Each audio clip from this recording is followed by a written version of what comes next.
इस संग्रहालय में विभिन्न युगों की अलग अलग प्रकार की कला, शिल्प और सांस्कृतिक सामग्री को प्रदर्शित किया जाएगा। प्यारे देशवासियों, आज की हमारी युवा पीढ़ी काल के भारत का 76তম প্রজাতন্ত্র দিবস হিসাবে আজ 25শে জানুয়ারি ভারতের রাষ্ট্রপতি দ্রৌপদী মুর্মু জাতির উদ্দেশ্যে ভাষণ দিচ্ছেন। আমরা শুনছি সেই বক্তব্য বাংলা খবর ইউটিউব চ্যানেলের মাধ্যমে। मानव में सुधार के लिए समग्र प्रयास किए हैं। अब तक के परिणाम उत्साहवर्धक रहे हैं। पिछले दशक में शिक्षा की गुणवत्ता, भौतिक अवसंरचना तथा डिजिटल समावेशन के आयामों में व्यापक बदलाव आया है। शिक्षा के विभिन्न स्तरों पर शिक्षण माध्यम के रूप में क्षेत्रीय भाषाओं को बढ़ावा दिया जा रहा है। विद्यार्थियों के प्रदर्शन में आशा के अनुरूप उल्लेखनीय सुधार हुआ है। मुझे ये जानकर खुशी हुई है कि महिला शिक्षकों ने इस परिवर्तन में महत्वपूर्ण भूमिका निभाए हैं।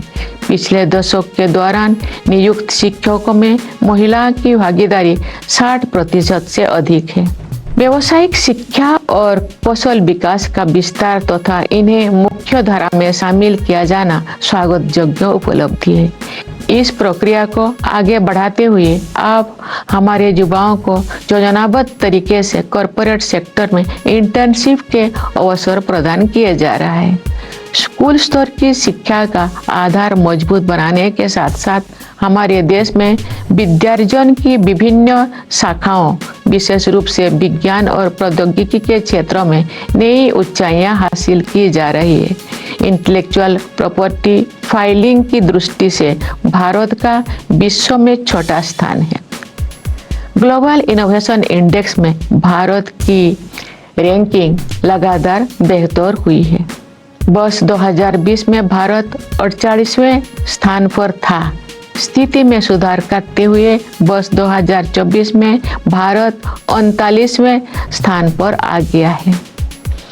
बढ़ते आत्मविश्वास के साथ हम अनेक प्रयासों के बल पर अत्याधुनिक अनुसंधान में अपने भागीदारी बढ़ा रहे हैं। नेशनल क्वांटम मिशन का उद्देश्य प्रौद्योगिकी के इस नए क्षेत्र में एक जीवंत और नवीन इकोसिस्टम को विकसित करना है। एक अन्य उल्लेखनीय शुरुआत national mission on interdisciplinary cyber physical system से संबंध है। इसके तहत artificial intelligence, machine learning, robotics और साइबर सिक्योरिटी जैसे अनेक उन्नत प्रौद्योगिकियों पर कार्य करने की योजना। খুব সহজ এবং সুন্দর ভাষায় দ্রৌপদী মুর্মু ভারতের রাষ্ট্রপতি জাতির উদ্দেশ্যে গুরুত্বপূর্ণ বক্তব্য দিচ্ছেন। আমরা শুনছি সেই বক্তব্য। का हिस्सा बनती जा रही है। जीनोम इंडिया प्रोजेक्ट प्रकृति के रहस्यों की खोज का एक रोचक अभियान तो है ही, भारतीय विज्ञान के इतिहास में एक निर्णायक अध्याय भी है। इसके प्रमुख कार्यक्रम के तहत इसी महीने 10,000 भारतीयों की जीनोम सीक्वेंसिंग को अनुसंधान के लिए उपलब्ध कराया गया है। ज्ञान के नए आयामों को खोलने वाले ये परियोजना बायोटेक्नोलॉजी रिसर्च में नई मार्ग प्रशस्त करेगी तथा सार्वजनिक स्वास्थ्य सेवा प्रणाली को भी मजबूत बनाएगी।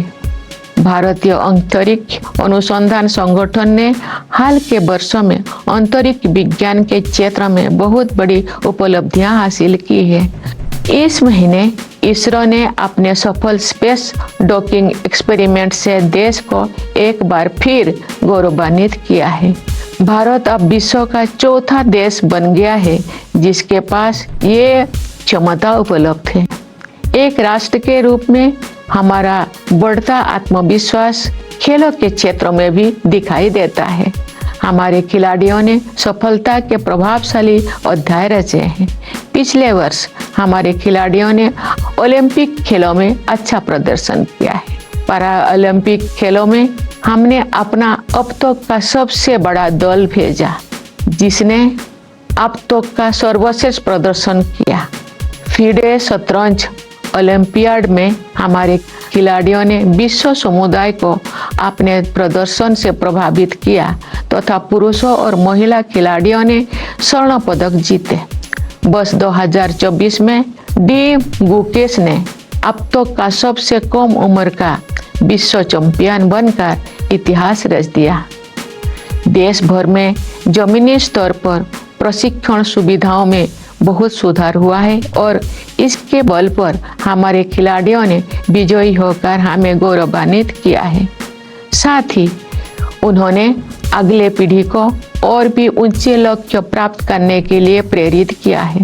विदेशों में रहने वाले हमारे भाई बहनों ने हमारी संस्कृति और सभ्यता के सबसे उज्जवल पक्षों को विश्व के विभिन्न हिस्सों में पहुंचाया है और अनेक क्षेत्रों में अपनी उपलब्धियों से हमें गौरवान्वित किया है। उन्होंने हमेशा स्वयं को भारत की गौरव गाथा से जोड़े रखा है।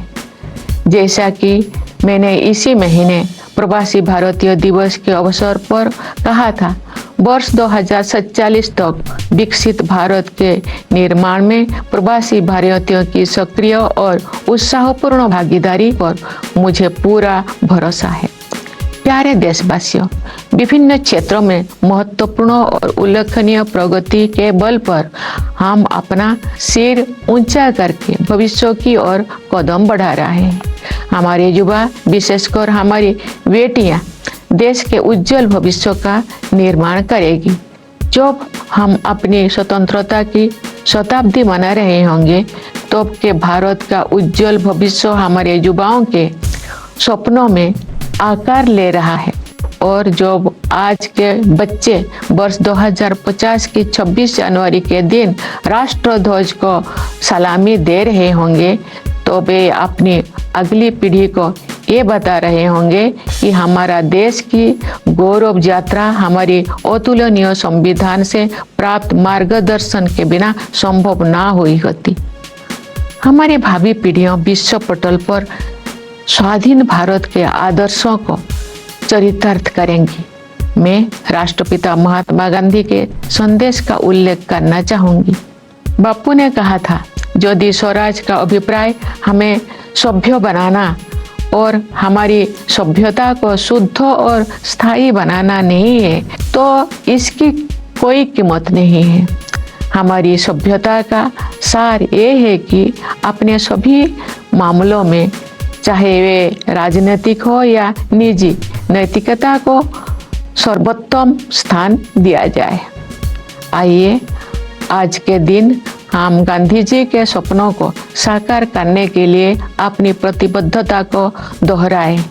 सत्य और अहिंसा के उनके आदर्श विश्व समुदाय के लिए प्रासंगिक बने रहेंगे। उन्होंने हमें ये सीख भी दी थी कि अधिकार और कर्तव्य एक ही सिक्के के दो पहलू है। सच तो ये है कि कर्तव्य ही अधिकार का वास्तविक स्रोत है।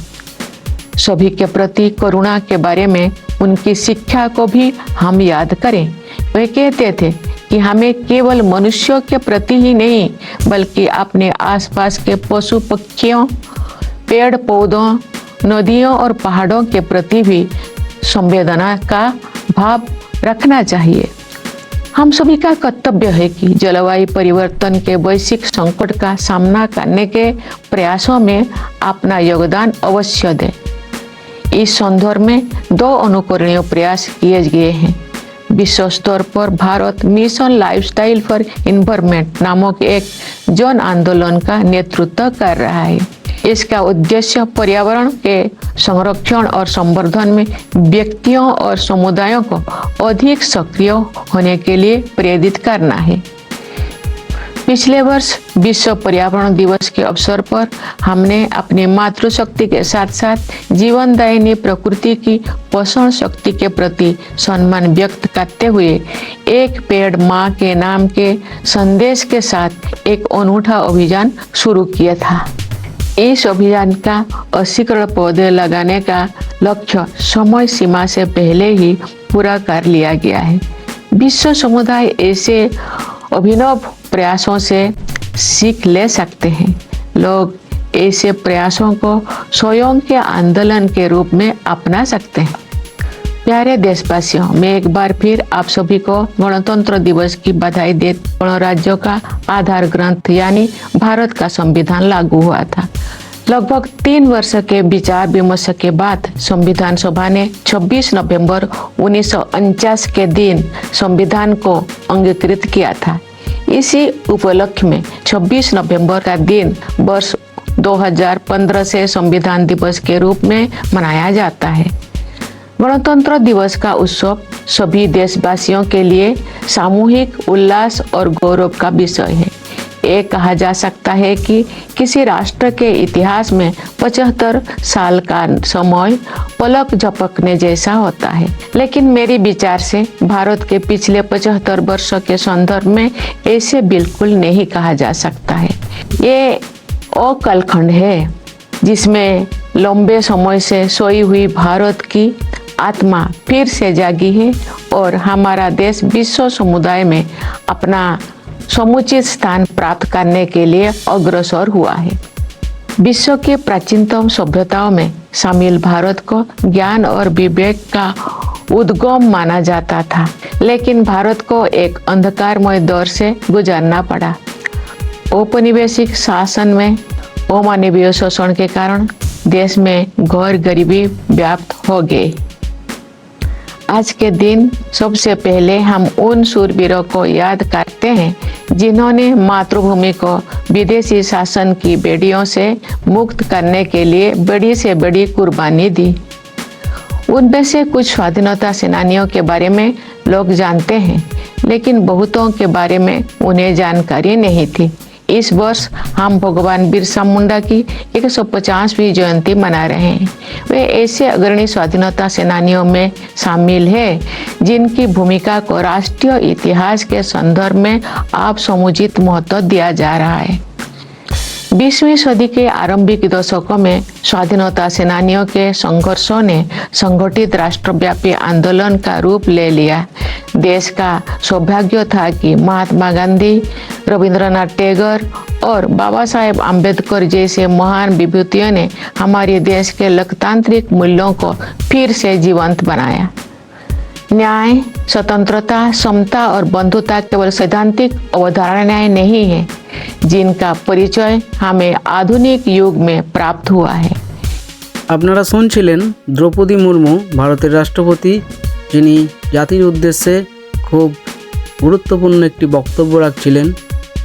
দেশ কোন বছর কিসে এগিয়ে আছে, স্বাস্থ্য, শিক্ষা নিয়ে কি আলোচনা করলেন, সবটা আপনাদের শোনালাম বাংলা খবর ইউটিউব চ্যানেলে।